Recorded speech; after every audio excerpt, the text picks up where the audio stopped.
Jaya Radha Madhava Kunda Bihari Madhava Kunda Bihari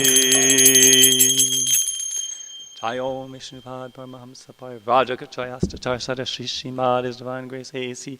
Bhaktivedanta Swami Srila Prabhupada Ki ISKCON Founder Acharya Srila Prabhupada Ki Jayo Vishnupad Paramahamsa Rajakachaya Astachar Sada Shri Srimad His Divine Grace Bhakti Siddhanta Saraswati Goswami Maharaj Prabhupada Ki Ananta Koti Vaishnavinda Ki Namacharya Srila Haridas Thakur Ki Premsakar Shri Krishna Chaitanya Prabhu Nityananda Shri Advaita Gadadhar Shivasadi Gaur Bhaktabinda Ki Shri Shri Radha Krishna Gopa Gopinath Shamakunda Radhakunda Giri Govardhan Ki Bindavandam Ki Navarit Mayapurdam Ki Jagannath Puridam Ki Gangamaya Ki Yamunamaya Ki Tulasi Devi Ki Bhakti Devi Ki Samaveda Bhaktabinda Ki Gaura Premanandi.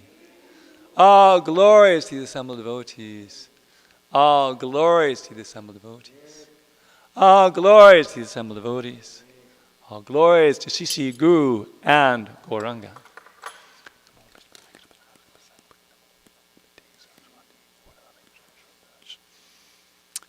So we're reading from the Srimad Bhāgavatam, Canto 3, entitled The Status Quo, chapter number 18, which is officially entitled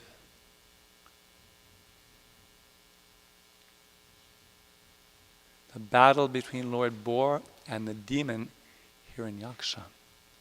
And I believe we're on text number 20 today. Is that?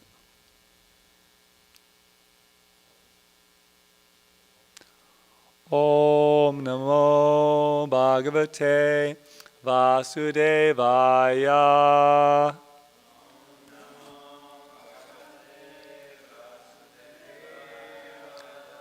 Om Namo Bhagavate Vasudevaya.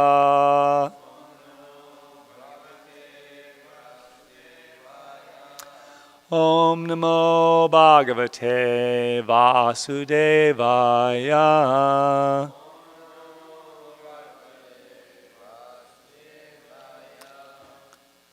So we'll go through the words, which is down by the synonyms.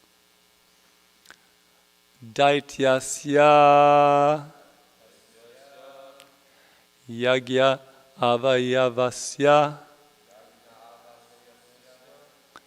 Maya Grihita Araha Tanoho Mahatmanaha Koravya Mayam Drisatoho Vimardanam Didikshuhu Agat Rishabhihi Vritaha Svarat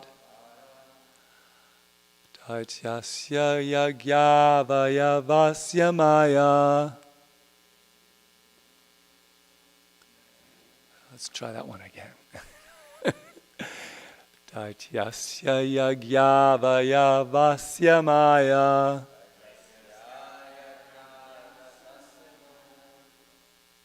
So the secret to chanting these completely bewildering words is to chant them one syllable at a time without looking at the rest of it, so you don't get confused.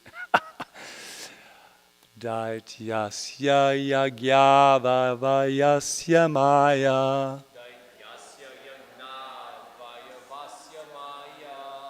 Grihita Varahato no Mahatmana. Koravya Mayam Drisator Vimardanam. Didikshuragad Rishibir Pratasparat. Daityasya Yagyavayasya Maya.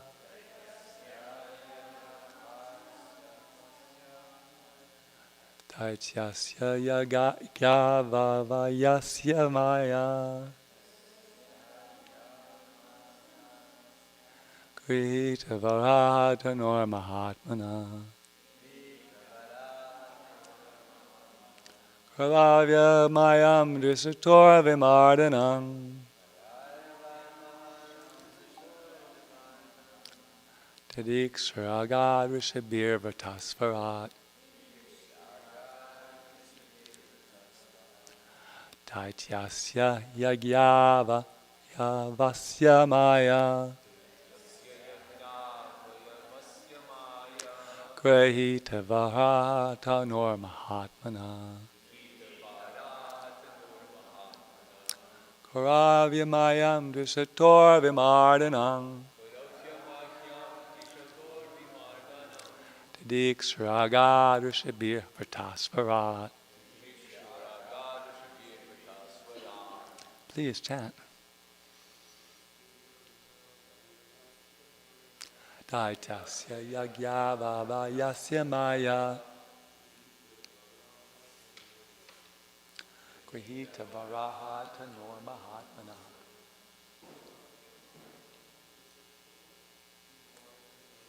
Karavya Mayam Drisator Mahatmanam Dikshuragad Rishabir Vitasvarat Yasya Yagyavavayasya Maya Grihita Varatanor Mahatmana Karavya Mayam Drisator Vimardanam Dikshuragad Rishabir Vitasvarat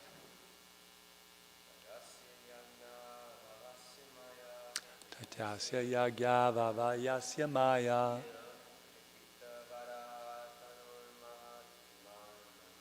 Krita Varatanor Mahatmana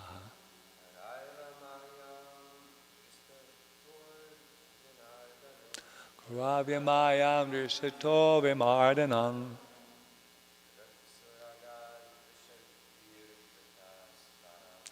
Dikshuragad Rishabir Vitasvarat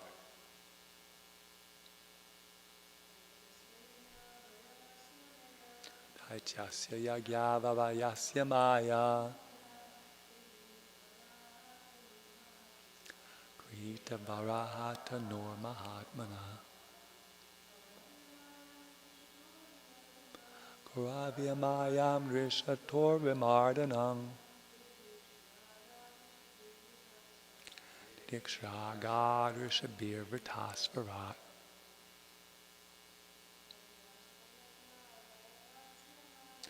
Daityasya Yagyavavayasya Maya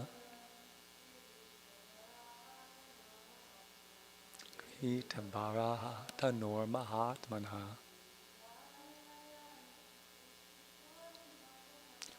Karavya Mayam Drisator Vimardanam Dikshuragad Rishabir Vitasvarat. Anybody else want to chant? Apparently Prabhupada will let like 10 people chant. He felt that the more the people chant the verse, the more likely they'll remember.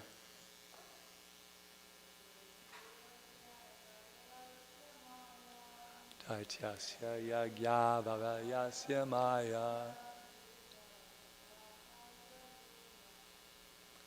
Grihita Varatanor Mahatmana Karavya Mayam Drisator Mahatmanam Dikshuragad Rishabir Vitasvarat Daityasya of the demon Yagya Avayavasya of the personality of Godhead, of whose body Yagya is a part, Maya, through his potency, Grahita was assumed. Varaha of a boar. Tanoho, whose form. Mahatmanaha of the Supreme Lord. Kuravya, O Vidura, descendant of Kuru. Mayam, for the sake of the world. Drishatoho, of the two enemies. Vimardhanam, the fight. Dikshuhu, desirous to see. Agat, came. Rishibhihi, by the sages. Vritaha, accompanied. Svarat, Brahma. Translation. O descendant of Kuru, Brahma, the most independent demigod of the universe, accompanied by his followers, came to see the terrible fight for the sake of the world between the demon and the personality of Godhead, who appeared in the form of a boar. Please repeat. O descendant of Kuru, Brahma, the most independent demigod of the universe, accompanied by his followers, came to see the terrible fight for the sake of the world between the demon and the personality of Godhead, who appeared in the form of a boar.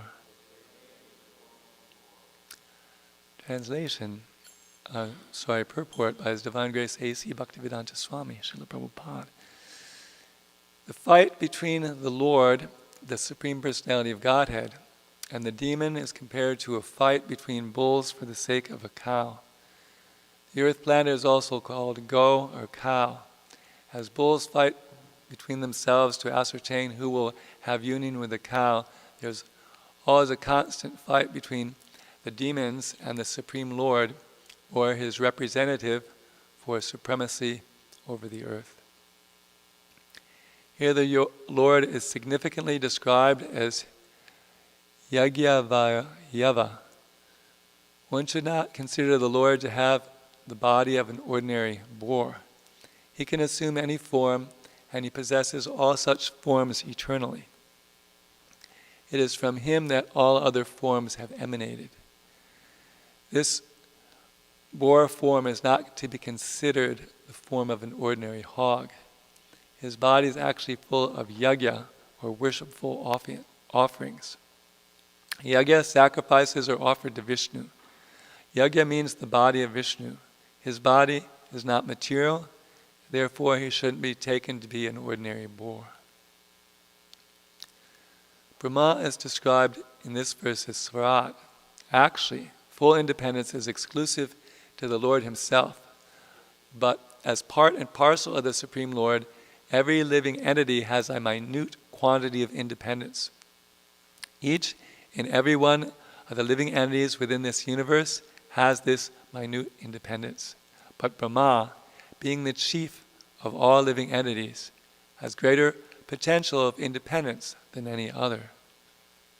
He is the representative of Krishna, the Supreme Personality of Godhead, and has been assigned to preside over universal affairs. All the other demigods work for him. Therefore he is described here as Svarat.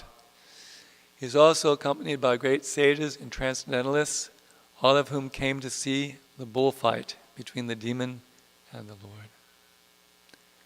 Jnanatimrandasya Gyananjana Shlakaya Chakshun Militamina Tasmai Sri Gurave Namah Namo Vishnu Padaya Krishna Prasthaya Budale Srimate Bhakti Vedanta Swaminiti Namani Namaste Saraswati Deve Gauravani Pacharini Nirvishesha Shrunivadi Paschatyadesh Jaya Shri Krishna Chaitanya Prabhu Nityananda Shri Advaita Gadadhar Shri Vasadi Gaur Bhaktivinoda Hare Krishna Krishna Krishna Hare Hare Hare Rama Rama Rama Hare Panchakalpatubhyascha Kripa Sindhubhyascha Patitanam Pavanebhyo Vaishnavebhyo Namo Namaha.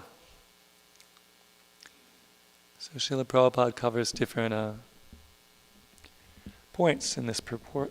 He talks about how there's always a competition for who's going to control the earth, the demons or the devotees or the Lord. And he talks about how the form of Lord Varaha is not an ordinary form, but it's actually full of sacrifices. Then he talks about how, although usually only Krishna is called Svarat, in this case Brahma is being called Svarat, or independent. So the first point is that there's a competition for supremacy over the earth between the demons and the demigods. So the demons and demigods, they have two different philosophies. Basically, the demons consider the earth to be the property of human society or themselves. Shri Shri Radha Govinda Ki Jai, Srimad Mahaprabhu Ki Jai.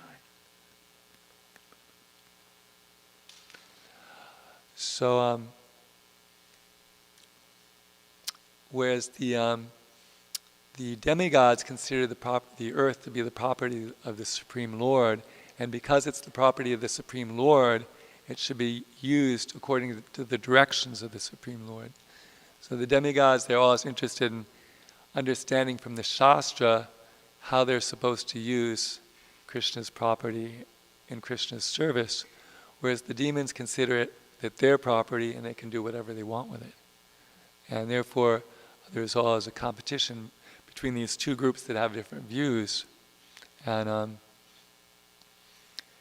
Krishna's always appearing when the demons get an upper hand, when they're so powerful that the demigods can't keep them in check.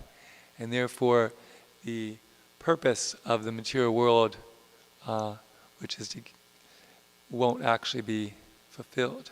Basically, there's two purposes to the material world. One is to allow the rebellious living entities who don't fit in the kingdom of God to carry out their independent plans for enjoyment. And the other is for them to realize that independent plans for enjoyment can actually satisfy them because they're part of Krishna. They can only be satisfied if they act in relationship with Krishna. So the demons aren't aware of the second and more important program of the material world, which is to convince the living entities that they can't actually be happy independently of Krishna, but they're actually completely satisfied when they act in relationship with Krishna.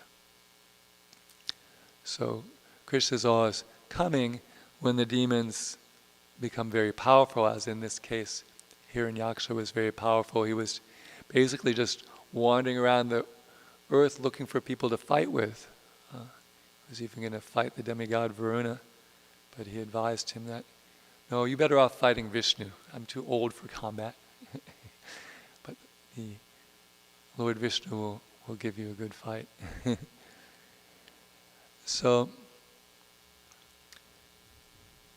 and then, of course, we hear about the big conflict in Bhagavad Gita. As soon as we become devotees, we learn about the battle of Kurukshetra and how it was fought between the Kauravas, who are demoniac, and the Pandavas, who are righteous, because they're all devotees of the Supreme Lord. And sometimes people, if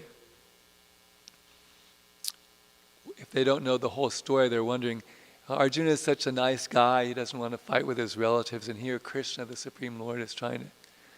But Krishna stands for good government. He actually wants human society to be governed by people who will actually benefit them and not people that will exploit them. And I always think if the Kauravas were like the President of the United States, and they committed the crime of trying to burn their opponents in a fire, and they tried to poison their opponents, and they tried to strip the wife of their opponents naked in a government assembly, they'd definitely be impeached very quickly. Even though now it's a lot more degraded than it was at the beginning of Kali Yuga, still, we wouldn't put up for that kind of government. Neither does Krishna. but they weren't volunteering to step down. They had to be rooted out. And therefore, the Arjuna was like the most famous archer on the planet, and he was a devotee of Krishna, so Krishna was just trying to wake him up about his responsibility to fight for the good government of Yudhisthira, as opposed to these people who were complete criminals who had stolen the throne and couldn't benefit anybody spiritually, and were degrading people. So we there's different things we can learn from this pastime. We can learn that we don't have to worry about the demons getting too powerful, because the Lord has a program to keep them in check.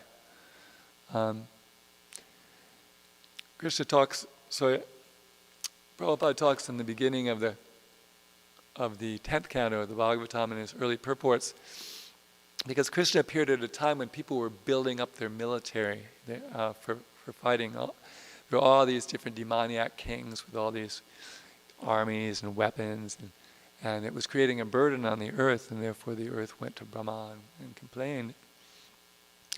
But Prabhupada was writing these purports during the time of the arms race between the Americans and the Russians, and where people were also building up their militaries. And so it's a similar situation. And Srila Prabhupada said that Krishna has appeared in the form of his holy name in the Krishna consciousness movement to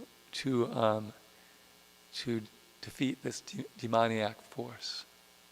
So that's how Krishna is appearing, and we will see how it plays out. But Krishna has a program of always curtailing the demons and protecting the devotees. Paritranaya sadhanam vinashaya chaduskritam dharma samstapanartaya sambhavami yuge yuge. Bhagavad Gita 4:8.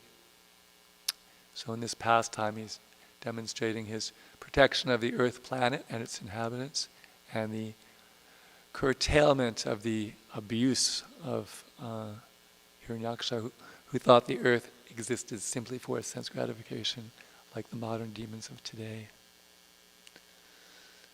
So next he talks about how the boar form of the Lord is not the form of an ordinary hog. So we have different forms in this material world according to the modes of material nature. Basically, it's described that the residents of the higher planets, they have forms of the mode of goodness. Residents of human society, they have forms more in the mode of passion. In the animal kingdom, they have forms more in the mode of ignorance. So a hog would be a perfect example of the mode of ignorance. Complete unrestricted sense gratification. But this form of Lord Vishnu as a hog is not a material form in the mode of ignorance, like your average hog on the street. But it's actually made of spirit, Sat-Chit Ananda. All the forms of the Lord, although they appear like material forms, they're not made out of similar forms. Like it wasn't like the form of Lord Vamana was made out of the form of goodness, and the form of Lord Ram was made out of the form of mode of passion, and the form of the Matsya avatar and the Kurma avatar and the Varaha avatar made out of the form of ignorance. But rather all these forms are made out of spirit, Sat-Chit Ananda. And as Prabhupada says, he possesses all these forms eternally. So Krishna is the supreme enjoyer, and for his own enjoyment he manifests these different forms. And because he's eternal and his desires are eternal, these forms are eternal. Like when this form of Nrsimha, which we'll read about later, is a form that he manifests when he wants to take care of really powerful demons in a serious way. And he takes great pleasure in manifesting that form. And he has, in the spiritual world, there are whole planets where each of the different avatars have their own planet and their own worshippers. Like it's described that Devahuti, the mother of Kapila, goes back to the Vaikuntha planet where Lord Kapila is the avatar who's presiding. So it's important to understand the nature, the form of the Lord, because Krishna mentions in Bhagavad Gita 4:9 that one who understands the nature, his divine nature and appearance, that at the end of life he doesn't stay in this world but goes back to Godhead. So if we understand that the Lord has his eternal form in the spiritual kingdom, in that same form he comes into this world, and when he's done he goes back. But these forms are all as existing, and therefore they're made of nothing material because they exist outside of the material world. They function in the material world without any connection to the material world, and then they go back and enjoy pastimes in the spiritual world. If we understand this, then we actually can attain the spiritual world. So then he talks about yajna, sacrifices, and how they're offered to Vishnu. So yajna is a big topic in the Bhagavad Gita, and the one verse that they make you memorize if you take the Bhakti Shastri course is 3.9. So I imagine some of you have taken the Bhakti Shastri course, so maybe some of you can recite 3.9 for the pleasure of the Vaishnavas. Anybody want to recite Bhagavad Gita 3.9? Yagnar Tat.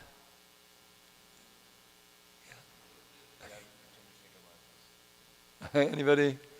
You want to recite from memory to keep your verses into practice? Yagnar Tat. You know that? The Bhakti Shastri students are exposed.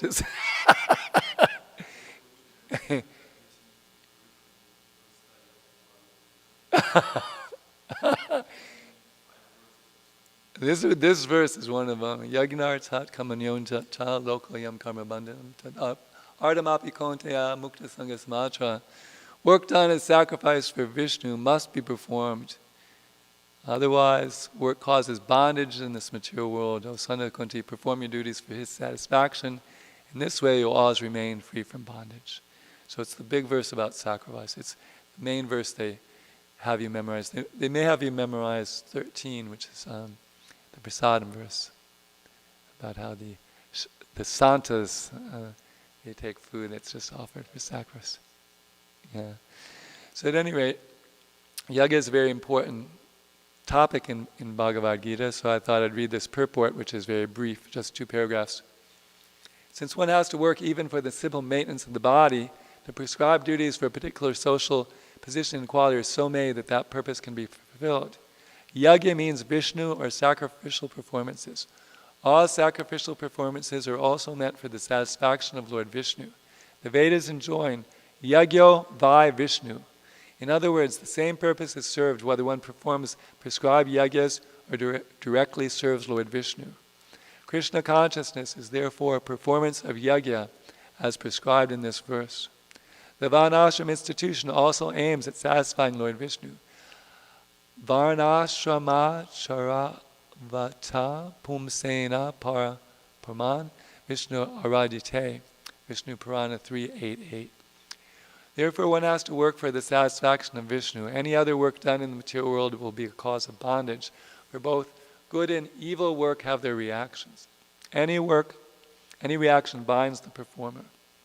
Therefore, one has to work in Krishna consciousness to satisfy Krishna or Vishnu. And while performing such activities, one is in a liberated stage. This is the great art of doing work. And in the beginning, this process requires very expert guidance. One should act, therefore, very diligently under the expert guidance of a devotee of Lord Krishna, or under the direct instruction of Lord Krishna himself, under whom Arjuna had the opportunity to work. Nothing should be performed for sense gratification, but everything should be done as for the satisfaction of Krishna. This practice will not only save one from the reaction of work, but will also gradually elevate one to transcendental loving service of the Lord, which alone can raise one to the kingdom of God. So, the idea behind yajna is under our sense of false ego, we're thinking everything in this world belongs to us and we can do whatever we like with it. but actually it belongs to Vishnu, and it should be used for the purpose of Vishnu. Therefore, by performing the sacrifice, we're acknowledging the proprietorship of Vishnu by engaging Vishnu's property for the satisfaction of Vishnu. And thus we become purified from our karma. And everyone actually is suffering in human society as a reaction of their past work. And everyone is trying to get free from suffering, but they can't because of their past activities. They're destined to a certain amount of suffering. You can perform all kinds of material things to get free from your suffering, but if it's your karma to suffer, you're going to suffer anyway. Actually, the only way to become free from suffering is to perform actions for Krishna, and then you become free from your previous reactions, and you also don't create any new reactions. And if you spend the rest of your life just acting for Krishna's satisfaction, then you burn off all your old karma, and you don't create any new karma, and at the time of death you have no karma to come back to enjoy or suffer. And that's basically the program of the wise person who's actually understood Bhagavad Gita. So they perform everything as an offering to Krishna. And even if we can't do it so perfectly in the beginning, whatever we can do in this endeavor is purifying and will bring us to a higher level. Even if we only perform some of our activities for Krishna, one for Krishna, one for me, one for Krishna, one for... Still, by that performance of something for Krishna, we'll become purified. So we shouldn't become frustrated and think, just because I can't do everything 100% of the time for Krishna, that we shouldn't try to do things for Krishna.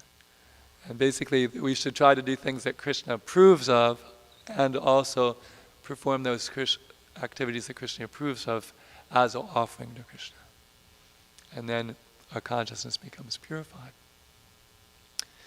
So that's actually the first of many verses that talk about sacrifice in this chapter 3.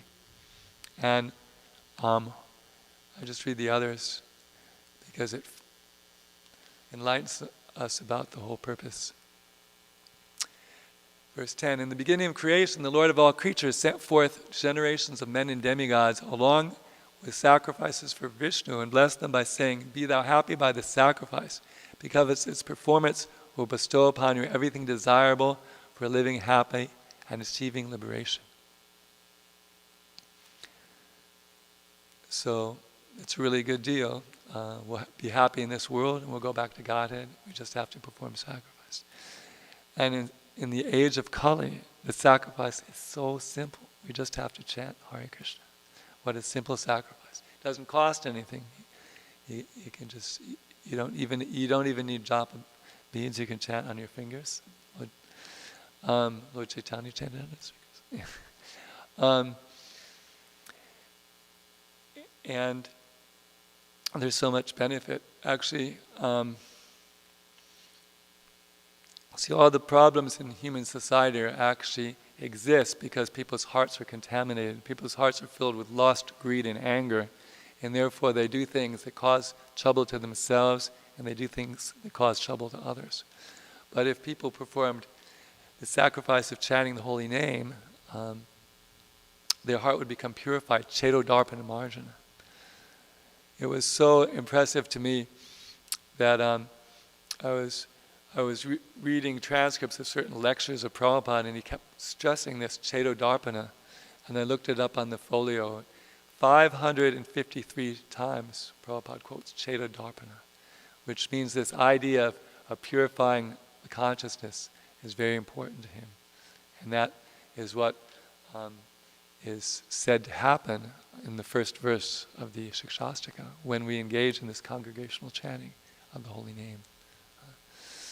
The demigods being pleased by sacrifices will also please you, and thus by cooperation between men and demigods, prosperity will reign for all. In charge of the various necessities of life, the demigods, being satisfied by the performance of yajna, will supply all necessities to you, but he who enjoys such gifts without offering them to the demigods in return is certainly a thief. And then the one about prasadam. The devotees of the Lord are released from all kinds of sins because they eat food first offered for sacrifice. Others who prepare food for personal sense enjoyment verily eat only sin. So this is actually something that's very easy to do. Before you eat something, you can offer it to Krishna. You can have a picture of Krishna, you can put it on a plate, you can chant Hare Krishna, you can say, thank you for providing all these wonderful ingredients for this meal. Here, eat it and enjoy it. And then when we eat the remnants, we become purified. Actually, there's one verse the Prabhupada will quote from time to time. It describes how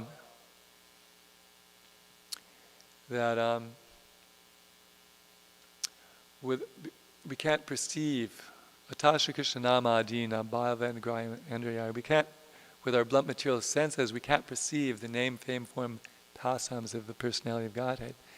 Sevan Mukhi Jivado Svameva Sparatida. But when we engage in devotional service beginning with the tongue, then our senses become purified and we can actually perceive the divinity of the form of the Lord, the divinity of the name of the Lord. So the two main things we do with our tongue is we speak and we taste. So if we just do those two things, that we chant Hare Krishna and we taste food that's offered to Krishna, we will become purified and we can perceive the transcendental nature of Krishna. We can perceive that this sound isn't ordinary sound, this food isn't ordinary food. There's one devotee told me he was in New Orleans, and they would offer the store-bought orange juice to the deities every morning as part of their regular breakfast offering. And one time the temple president was drinking the orange juice, and it didn't taste right. And he asked the pujari, did you put the orange juice on the plate? And it turned out he forgot to put the orange juice on the plate that morning.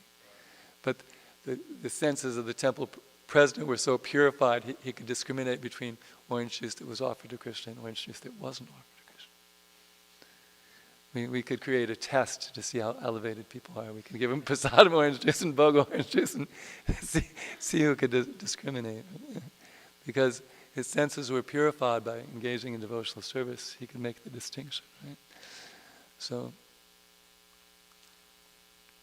sometimes people can perceive that this chanting is an ordinary sound. Like you had that nice story, Divyangi, right? About that lady who was so attracted just by hearing the chanting that she came and she ended up buying books, right? Some people, because of their past activities in devotional service, they're highly elevated and they can actually perceive that this chanting is something special. It's not just ordinary sound. And then when I was singing yesterday, the other day, there was this girl was like listening to the kirtan, and Ram Rai talked to her, and she bought a bhakta stack, and then she sat down. She played the shakers for half an hour. Turns out she was a yoga teacher, and she knew some mantras, and she heard about what kirtan was. But when she heard the kirtan there, it was something she was looking for. She said she was looking for a Bhagavad Gita, and she was looking for a place to go for kirtan. And Krishna sent her to Harinam. So some people, because of their past spiritual activities, they have some spontaneous ability to perceive the value of this knowledge and this chanting. So then another interesting point, all living beings subsist on food grains which are produced from rains. Rains are produced by performance of yagya, and yagya is born of prescribed duties. So if we don't perform sacrifice, we won't even get enough rain. And Prabhupada visited Hyderabad in South India 3 times, and at least 2 of the times he went there was a drought. And he did so much Krishna Kirtan, so much Kirtan, both times the drought ended, and one time they mentioned it in the newspaper. So this knowledge is actually very practical knowledge. It's scientific knowledge. It can be realized.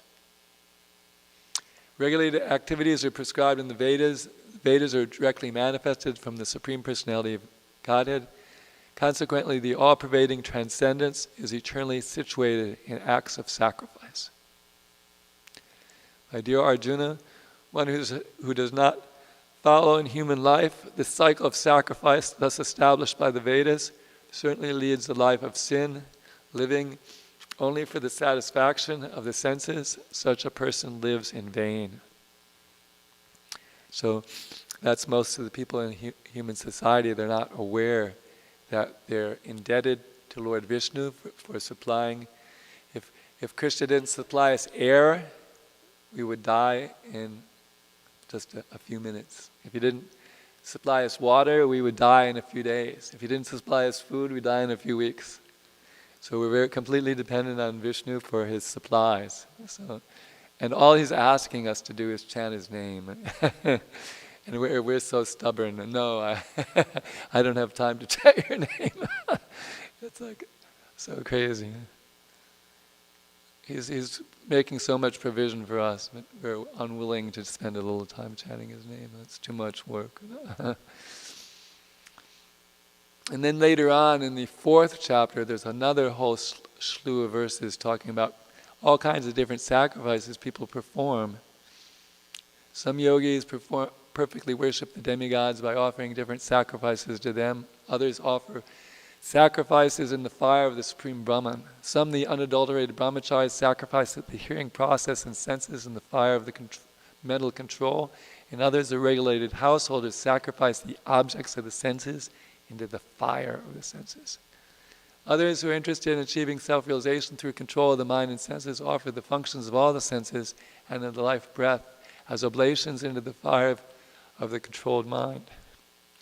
Having accepted strict vows, some become enlightened by sacrificing their possessions, and others by performing severe austerities, by practicing the yoga of eightfold mysticism, or by studying the Vedas to achieve transcendental knowledge. Still others, who are inclined to the process of breath restraint to remain in trance, practice by offering the movement of the outgoing breath into the incoming, and the incoming breath into the outgoing, and at last remain in trance, stopping all breathing. Others, curtailing the eating process, offer the outgoing breath into itself as a sacrifice. So all these people are performing all these sacrifices that take a lot of time and energy and a practice and years to perfect, and all we have to do is chant Hare Krishna. So Lord Chaitanya is very kind. All these performers who know the meaning of sacrifice become cleansed from sinful reactions. And having tasted the nectar of the results of sacrifices, they advance toward the supreme eternal atmosphere. So this is, here Krishna is revealing the purpose of sacrifice. It's to become free from our material contamination. And as a result of performing them, we attain the supreme eternal atmosphere. And he makes an important point. O best of the Kuru dynasty, without sacrifice, one can never live happily on this planet or in this life. What then of the next?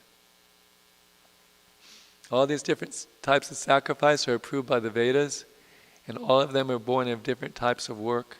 Knowing them as such, you will be liberated. Chastiser of the enemy, the sacrifice performed in knowledge is better than the mere sacrifice of material possessions.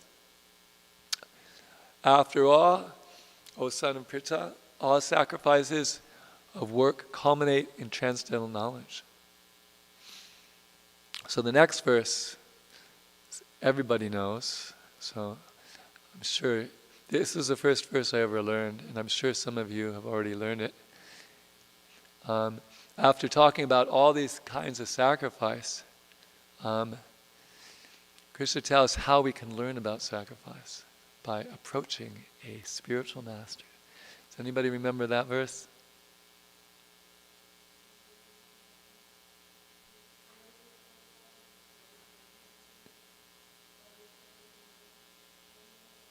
Very good. Remember the English?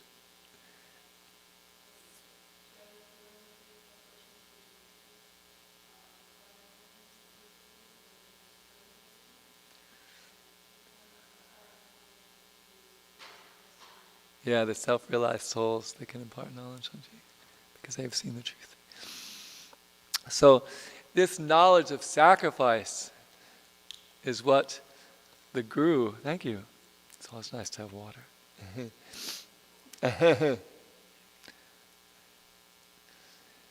Performing sacrifice, one gets rain. So that what we learn from the spiritual master is the art of sacrifice. The word tadvidi, the word actually is tat. And tat is referring to all the previous verses. Tat is meaning this knowledge of sacrifice you can acquire by approaching the spiritual master. So basically the spiritual master is teaching us how to sacrifice for the pleasure of Vishnu. And that's all, he's the embodiment of sacrifice to Vishnu. The Guru is our example of how to sacrifice for Vishnu. And Srila Prabhupada was a perfect Guru because he showed how to sacrifice his complete life just to execute the mission of the Supreme Lord. And he's advising us to assist him in that.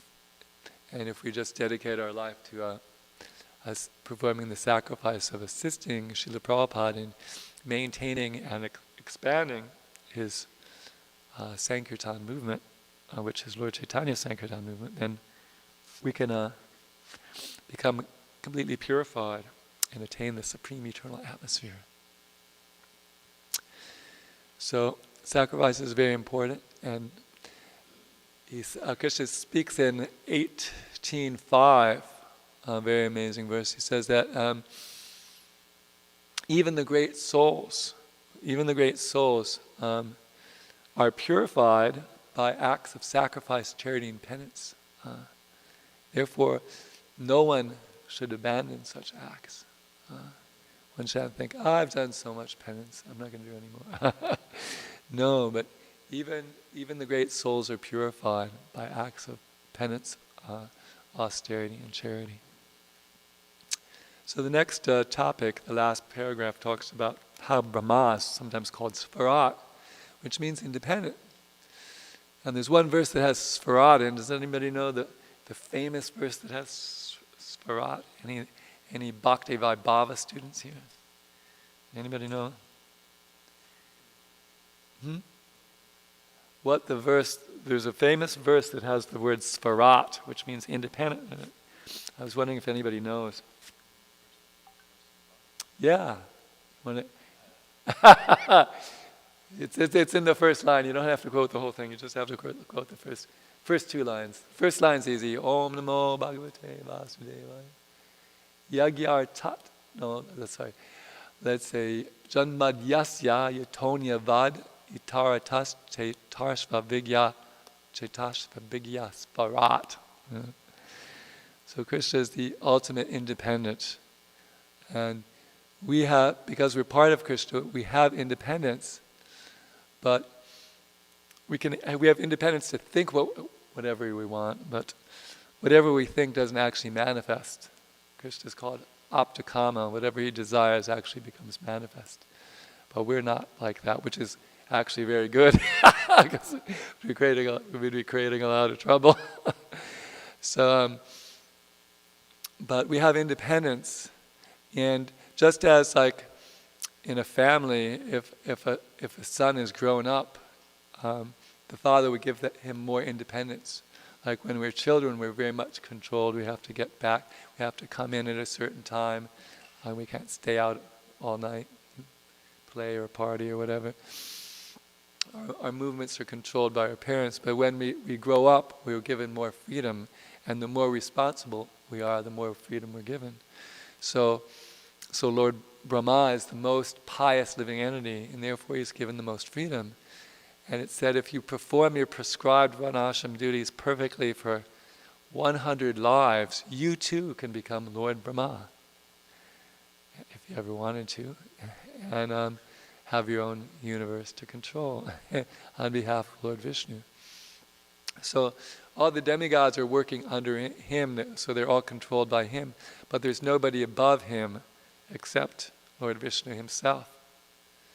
And that's why when this boar appeared out of his nostril, he concluded that it must be Lord Vishnu, because he knows everything else going in the universe, and he knew this wasn't anything he created, right? So it must be Vishnu, because it wasn't one of his creations. So Lord Brahma is very independent, and we can become more and more independent the more we act according to Krishna's direction, such as Narada Muni. Narada Muni is the ultimate independent person. He's traveling all over the universe. And how is he allowed to travel all over the universe unrestrictedly? Because all he's doing is chanting the glories of Lord Vishnu. So if our whole program is to chant the glories of Lord Vishnu, then we can be very independently situated, because we're a good citizen of the state, and Krishna will give us freedom, because he knows we're not going to cause trouble. We're just going to enlighten people about the glories of the Lord wherever we go. And Srila Prabhupada, he traveled very unrestrictedly around the world, enlightening people in Krishna consciousness. Even though there's so many demoniac regimes running so many countries, somehow or other Prabhupada was able to come and preach Krishna consciousness, because he was acting as the agent of the Supreme Lord. So the more we actually act according to Krishna's instructions, the more independence he will give us. And we can actually become independent of the three modes of material nature if we surrender under to Krishna. And that's one of the points that he makes in the different places in Bhagavad Gita. In 7.14, does anybody remember 7.14?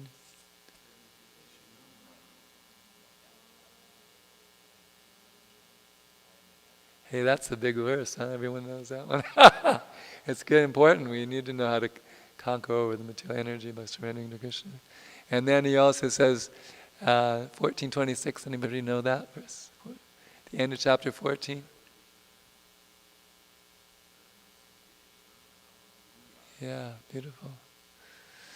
Yeah, that by engaging in devotional service and not falling down in any circumstance, one transcends the three modes of material nature and attains a level of Brahman, a spiritual platform.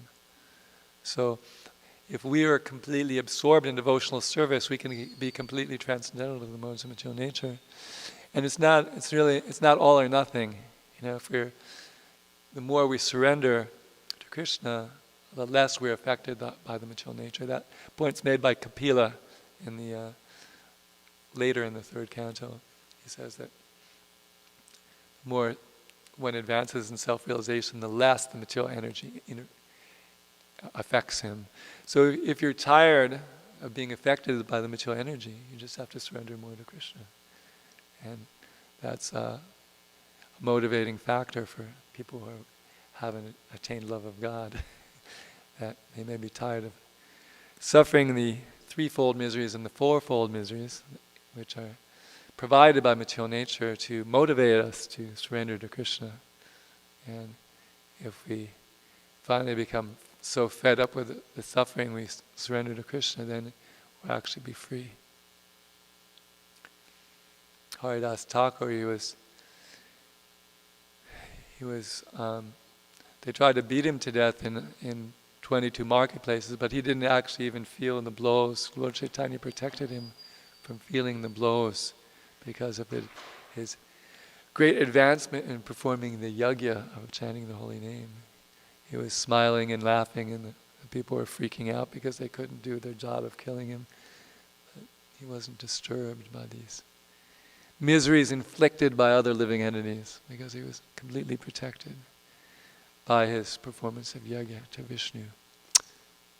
Wow, I actually filled up 59 minutes of the class, which is rare for me. So does anybody have any short questions? Yes.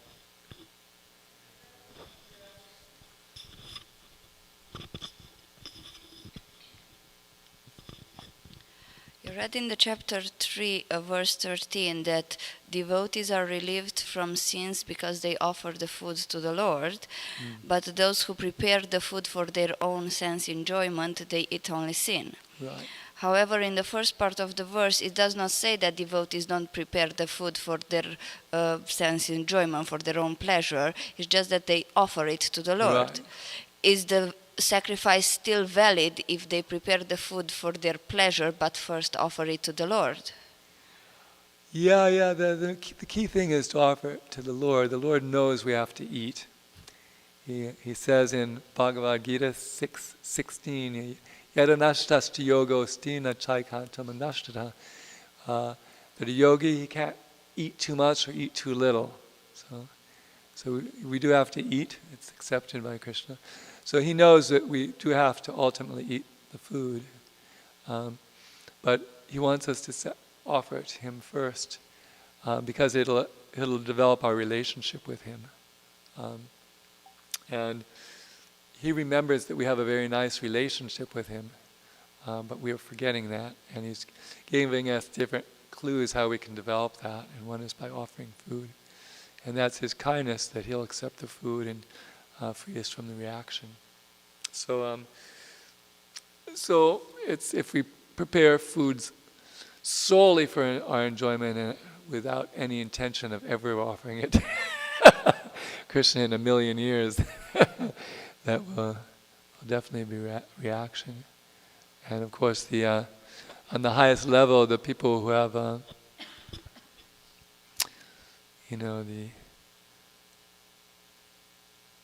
residents of the spiritual world, they're only thinking of Krishna's pleasure.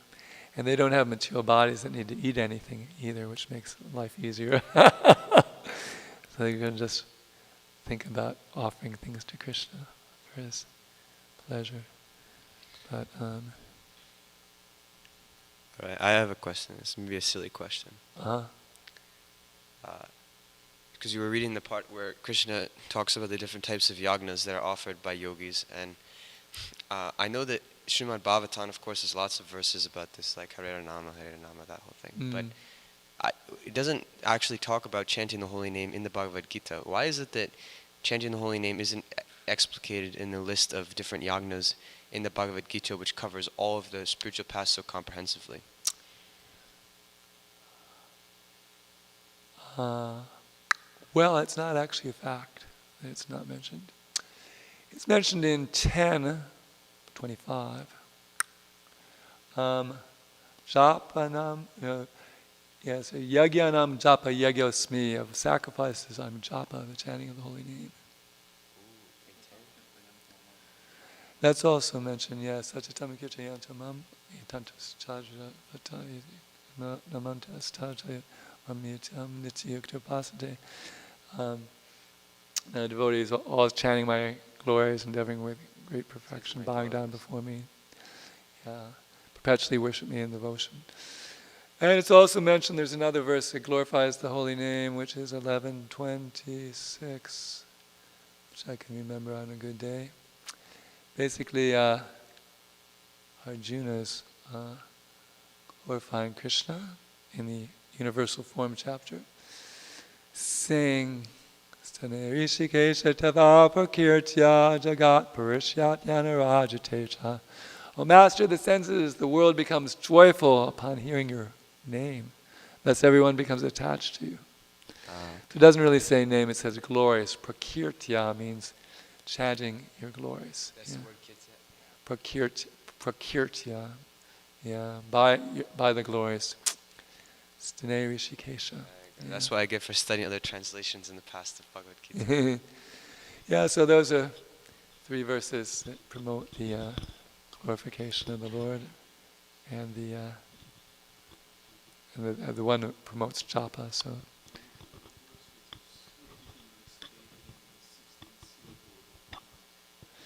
that's from the Kale Santaranya Upanishad. It states that Hare Krishna, Krishna Krishna, Hare Rama, Rama Rama, Hare. Iti Shadashakam Nam, these 60 names. Kali Kamasha Nashanam, destroy all the impurities of the age of Kali. Natapataro Paya, you won't find a superior process. Sarva Vedeshu Drishati, if you look through all the Vedas.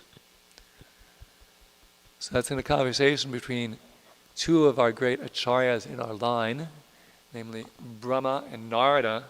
Narad's asking Lord Brahma, what's the best practice or religion in this age of Kali?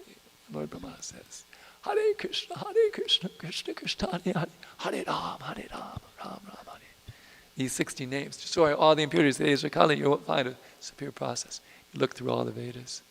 So it's important that we know that in case people ask us, why do you chant this Hare Krishna? And there's other groups, the Siddha Yoga people chant Hare Krishna too, and there's probably a few other ones because it's recommended for this age. So we should end here, otherwise the authorities will be displeased with us. Thank you for your time. His Divine Grace, A.C. Bhaktivedanta Swami Srila Prabhupada Ki Jai.